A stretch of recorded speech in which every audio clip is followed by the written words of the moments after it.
الحمدللہ والصلاۃ والسلام علی رسول اللہ وبعد۔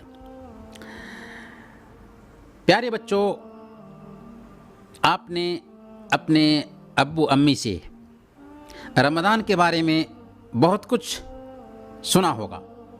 آئیے آج ہم آپ کو رمضان کے بارے میں مزید کچھ نالج دے رہے ہیں۔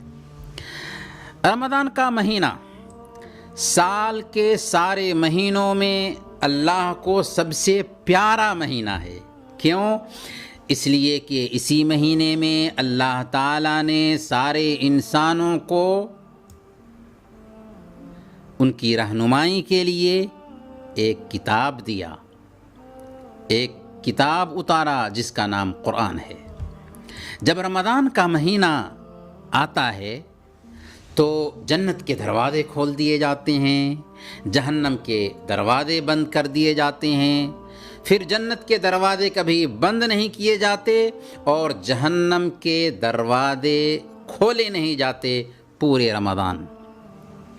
اور جو سرکش شیاطین ہوتے ہیں ان کو باندھ دیا جاتا ہے، قید کر دیا جاتا ہے، اور نیکیوں کے اجر و ثواب میں بھی اضافہ کیا جاتا ہے، بڑھا دیا جاتا ہے۔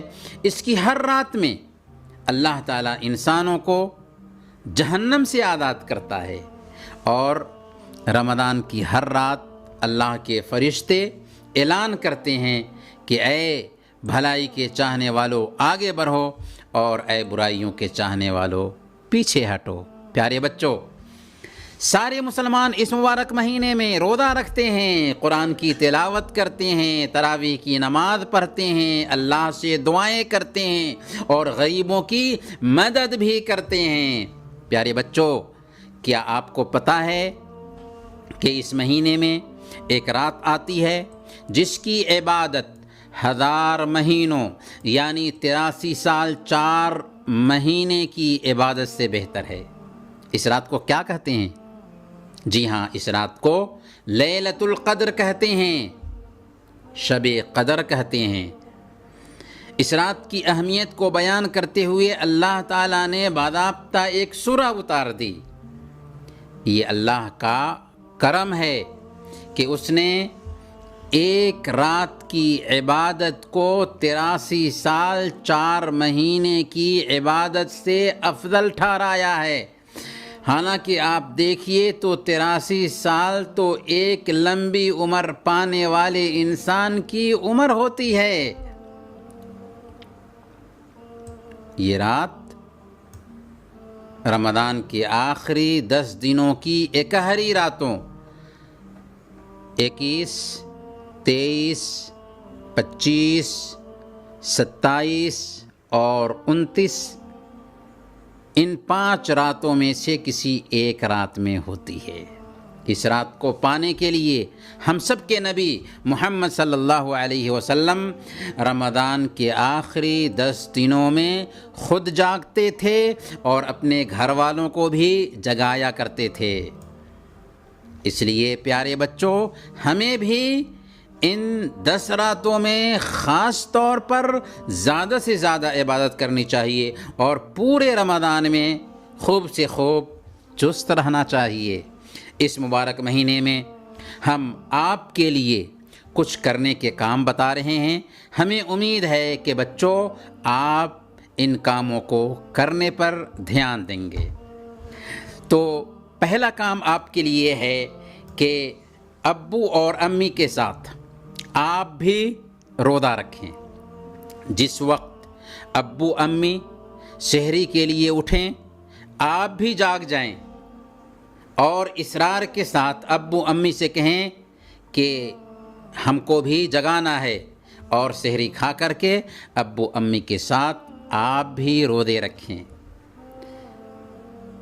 اگر آپ بالکل چھوٹے ہیں تو کچھ روزے رکھ سکتے ہیں، اگر آپ سیانے ہو چکے ہیں تو سارے روزے رکھنے کی کوشش کریں۔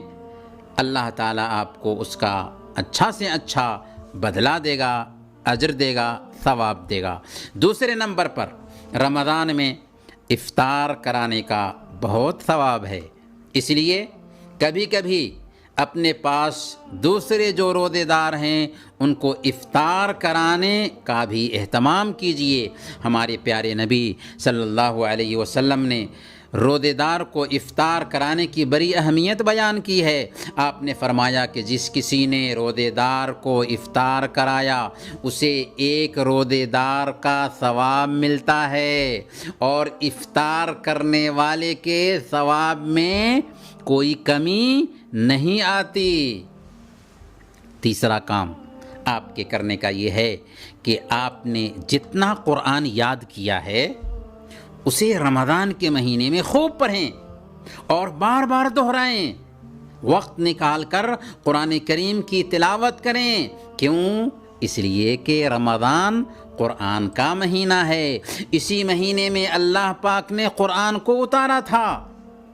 اس لیے زیادہ سے زیادہ ابو امی کے ساتھ آپ کو بھی قرآن پڑھنا ہے، سورتیں یاد کرنی ہیں۔ اور چوتھا کام یہ کہ روزانہ ابو امی جو خرچ کے لیے آپ کو پیسے دیتے ہیں ان میں سے کچھ جمع کر کے